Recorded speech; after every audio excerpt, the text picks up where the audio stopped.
గుడ్లవల్లేరు. అది కూడా మీకు ఒక ఐడియా ఉండాలి. గుడ్లవల్లేరులో జరిగిన సంఘటన చాలా బాధాకరం. ఏ విధంగా జరిగింది నేను డెప్త్కి వెళ్ళడం లేదు.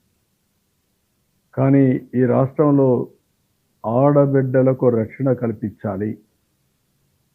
ఎక్కడైనా సరే ఎవరైనా సరే ఆడబిడ్డల్ని అవమానించే విధంగా ప్రవర్తించడం కానీ అనుమానం వచ్చే విధంగా చర్యలు కానీ ఈ ప్రభుత్వంలో ఉండవు. ఏదున్నా నివృత్తి చేసే బాధ్యత మాది. నేను జరిగినప్పటి నుంచి నేను ఫాలో అవుతున్నాను. ఎప్పటికప్పుడు నేనే మనుషులు పంపించి ఇక్కడి నుంచి టీములు పంపించి ఎంక్వైరీ చేయించాను. నిన్న కూడా ఒక మహిళా ఆఫీసర్ పిల్లలు ఎమోషన్లో ఉన్నారు. ఎమోషన్లో ఉన్నప్పుడు ఆ డిస్టర్బెన్స్లో ఉండి ఏ విధంగా వాళ్ళ మనోభావాలు దెబ్బతిన్నాయి, లేదంటే ఎవరు క్రియేట్ చేశారు అనేది వేరే విషయం. ఎమోషనల్ డిస్టర్బెన్స్ ఉన్నప్పుడు మనం కూడా వాళ్ళని కాన్ఫిడెన్స్ తీసుకొని జరిగితే వాళ్ళని నిర్మోహమాటంగా యాక్ట్ చేయడం, జరగకపోతే మనం వాస్తవాలు చెప్పడం. ఇవన్నీ చేయాలంటే ఓపిక ఉండాలా, ప్రాపర్ మెకానిజం ఉండాలా.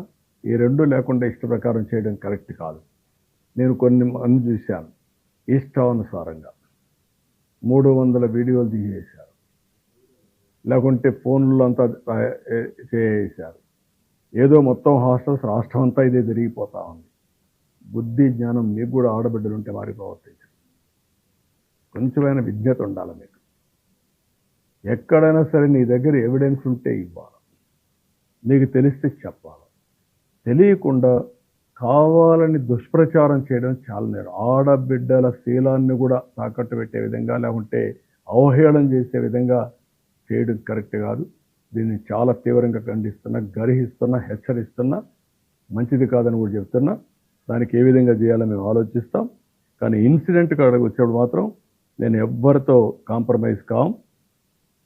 ఢిల్లీలో కూడా మేము మాట్లాడాం. సిఈఆర్టీ ఉంది, కంప్యూటర్ ఇంజనీరింగ్ రెస్పాన్స్ టీమ్.